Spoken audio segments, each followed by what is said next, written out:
እንኳን ለእናታችን ለቅድስት ድንግል ማርያም ዓመታዊ የዕረፍት በዓል በሰላም አደረሳችሁ አደረሰን። ከዚህ በመቀጠል ጥር 21 ቀን የሚነበበውን ገድል እናሰማለን።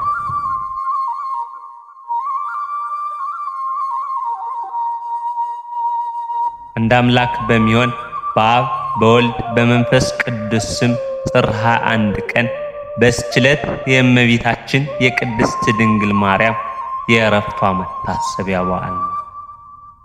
ዳግመኛም በዚች ዕለት የባስልዮስ ወንድም የከበረ ቅዱስ ጎርጎርዮስ የዕረፍቱ መታሰቢያ በዓል ነው።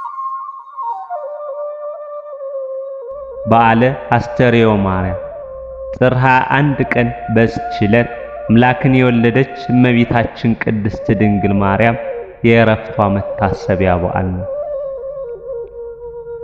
ያን ጊዜ እመቤታችን በልጇ በጌታችን በፈጣሪያችንና በመድኃኒታችን በኢየሱስ ክርስቶስ በከበረ መቃብሩ ቦታ ስትጸልይ ነበረ። ከዚህም ዓለም እንደምትለይ መንፈስ ቅዱስ ነገራት። ከዚህ በኋላ ከደብረ ዘይት ደናግል መጡ፣ ጌታችን ነግሯቸዋልና እርሷም ነገረቻቸው። በዚያን ጊዜ እመቤታችን እንዲህ ብላ ጸለየች። ልጄ ወዳጄ ጌታዬና ፈጣሪ ኢየሱስ ክርስቶስ ሆይ ልመናዬን ተቀብለህ ደቀ መዝሙርህን ዮሐንስን በዚህ ሰዓት አምጠው፣ እንዲሁም ሕያዋን እንደሆኑ ሐዋርያትን ሁሉንም ነፍሳቸውንም የለየሃቸውን አምጣቸው። አንተ የሕያዋንና የሙታን አምላክ ነህና ለአንተ ምስጋና ይገባል፣ ይሁን ለዘላለሙ አሜን። በዚያን ጊዜ በመንፈስ ቅዱስ ትእዛዝ ከኤፌሶን አገር ዮሐንስ ደመና ተሸክማ ወደ እመቤታችን ማርያም አደረሰችው። በዚያን ጊዜ በመንፈስ ቅዱስ ትእዛዝ ከኤፌሶን አገር ዮሐንስን ደመና ተሸክማ ወደ እመቤታችን ማርያም አደረሰችው። ሰገደላትና በፊቷ ቆሞ እንዲህ አላት፣ ሰላምታ ይገባሻል። ጌታችንን ፈጣሪያችንና መድኃኒታችንን ኢየሱስ ክርስቶስን የወለድሽው ጸጋን የተመላሽ ደስ ይበልሽ። አንቺ ከዚህ ዓለም ተለይተሽ በክብር በምስጋና ወደ ዘላለም ሕይወት ትሄጃለሽና ይህም ስሙ ክቡር ምስጉን የሆነ ጌታችንና ፈጣሪያችን ድንቆች ተአምራቶችን በአንቺ ላይ ከገለጠ በኋላ ነው። እመቤታችን ቅድስት ድንግል ማርያምም ይህንን በሰማች ጊዜ እጅግ ደስ አላት። እግዚአብሔርንም እንዲህ ብላ አመሰገነችው። ፈጣሪ ጌታዬ ለአንተ ምስጋና ይሁን፣ አንተ የለመንኩን ሰጥተኛልና አሁንም ነፍሴን ተቀብለው ወደ ሰማይ ወደ አንተ ሊያሳርጓት ከሚመጡ መላእክቶች ጋር በመምጣትህ የምለምንህን ሁሉ ስጠኝ አለችው። በዚያን ጊዜ ከሰማይ እንዲህ የሚል ቃል መጣ።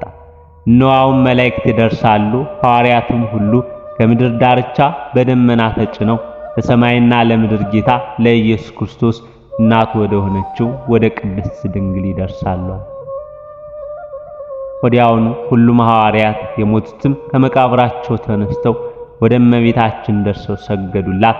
አምላካችን ከአንቺ የተወለደ ጸጋን የተመላሽ ሆይ ደስ ይበልሽ፣ እርሱ ከዚህ ዓለም ለይቶ ቃል ኪዳንን እንደሰጠሽ በክብር በምስጋና ከእርሱ ጋር ያሳርጋሻልና አሏት።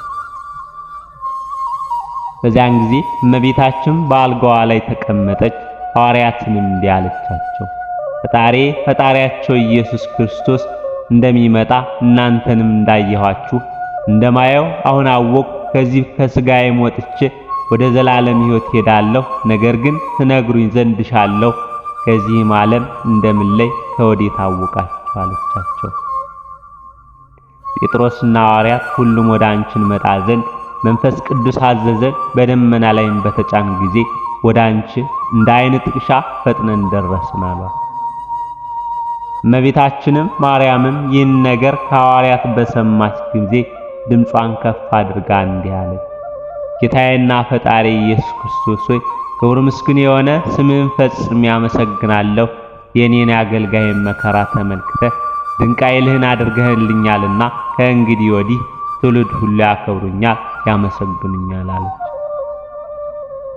ጸሎቷንና ምስጋናዋን ስትጨርስ ሐዋርያትን እንዲህ አለቻቸው፣ ዕጣን አምጥታችሁ በማጠን ጌታዬን የኢየሱስ ክርስቶስን ስሙን ጥሩት፣ እርሱም እንዳዘዛቸው አደረጉ። እነርሱም እንዳዘዘቻቸው አደረጉ። በዚያን ጊዜ የክብር ባለቤት ጌታ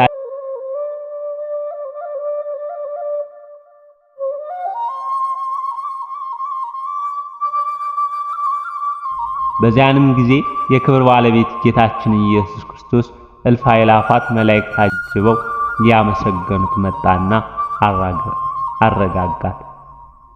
ያዘጋጀላትንም ተላ ደስታ ነገራት። በዚያን ጊዜ ብዙዎች ድንቆች ታምራቶች ተደረጉ። ዕውሮች አይተዋልና፣ አንካሶች ቀንተው ሄደዋልና፣ ደንቆሮች ሰምተዋልና፣ ለምጻሞች ነጹ፣ አጋንንትም ከሰዎች ወጥተው ዲዳዎች ተናገሩ። በሽታዎችና ደዌ ያለበት ሁሉ ዳነ። እመቤታችን ድንግል ማርያም ወዳለችበት ቤት በቀረቡ ጊዜ ከደዌያቸው ይፈወሳሉ።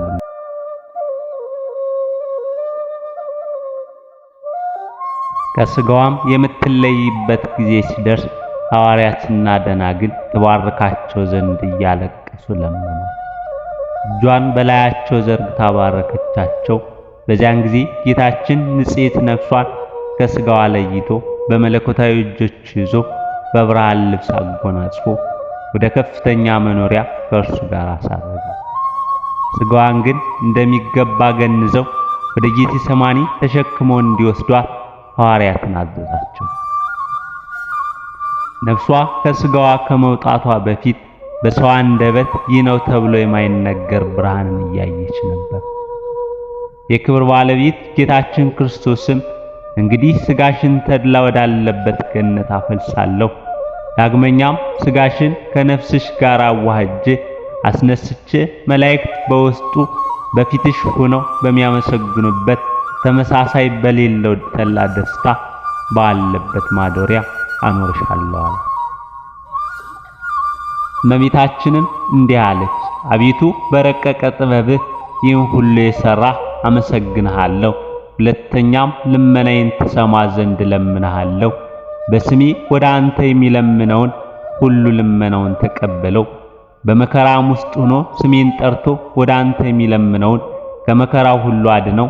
በሰማይም በምድርም በሥራው ላይ ሁሉ አንተ ከሃሊ ነህና መታሰቤን በውስጡ የሚያደርጉትን ቦታ ሁሉ ባርክ። በእኔም ስም የሚያቀርቡትን የሁሉን መስዋዕታቸውን ተቀበላለች። ጌታችንም እንዲህ ብሎ መለሰላት፣ የለመንሽኝ አደርግልሻለሁ፣ ደስ ይበልሽ። ከኔ ከአባቴ ከመንፈስ ቅዱስ ዘንድ ጸጋ፣ ክብር፣ ባለሟልነት ተሰጥቶሻልና ስምሽንም ጠርቶ የሚለምን ሁሉ በዚህ ዓለም በሚመጣው ዓለም አይጠፋም አለ። እመቤታችንም ካረፈች በኋላ ጌታችን እንዳዘዘ ወደ ጌቴሰማኒ ሊወስዷት ሐዋርያት ገንዘው ተሸከሟት። አይሁድም በሰሙ ጊዜ ሥጋዋን ሊያቃጥሉ ወጡ። ከእርሱም አንዱ ከምድር ላይ ይጥላት ዘንድ የእመቤታችንን አልጋዋን ያዘ። ያን ጊዜ ከእግዚአብሔር የታዘዘ መልአክ እጆቹን በእሳት ሰይፍ ቀጠውና እጆቹ በአልጋዋ ላይ ተንጠለጠሉ። ያን ጊዜ በጌታችን አምኖ ወደ እመቤታችን እያለቀሰ እንዲህ ብሎ ለመነ። የእውነተኛ አምላክ የጌታ የኢየሱስ ክርስቶስ እናት አንቺ በእውነት ድንግል የሆንሽ በእኔ ላይ ይቅርታ ታደርጊ ዘንድ በሐዋርያትም ልመና እጆቹ ተመልሰው እንደ ቀድሞ ደህና በሐዋርያትም ልመና እጆቹ ተመልሰው እንደ ቀድሞ ሆኑለት። በቀበሯትም ጊዜ ከዚያ 3 ቀን ኖሩ። ዕረፍቷም የሆነው እሑድ ቀን በጥር ወር በ21 በዚች ቀን ነበረ። ጌታችንም ብርሃናውያን መላእክትን ላከ። እነርሱም ሥጋዋን ከመቃብር ወስደው በገነት ውስጥ በዕፀ ሕይወት ሥራ ኖሯል። ሐዋርያው ቶማስ ግን ያን ጊዜ አልነበረም።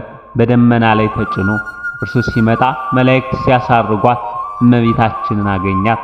መላእክትም ለአምላክ እናት ለእመቤታችን ድንግል ማርያም ና እጅ ንሳ አሉት። እርሱም ሰገደላትና ተሳለማት። ከእርሷም ተባረከ። ከዚህም በኋላ ወደ ሐዋርያት ደረሰ።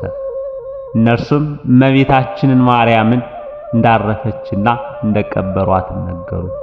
ቶማስም ሥጋዋን እስከ ሰማይ አላምንም አላቸው። ቶማስም ሥጋዋን እስከማይ አላምንም አላቸው። ሥጋዋንም ያሳዩት ዘንድ ወደ መቃብሯ ባደረሱት ጊዜ በመቃብር ውስጥ ሥጋዋን አላገኙም። ደንግጠውም አደነቁ። ያን ጊዜ ከመላእክት ጋር ወደ ሰማይ ስታርግ እመቤታችንን እንዳገኛት ቶማስ ነገራቸው። ሐዋርያትም ይህን በሰሙ ጊዜ የእመቤታችንን ዕርገቷን ስላዩ እጅግ አዘኑ።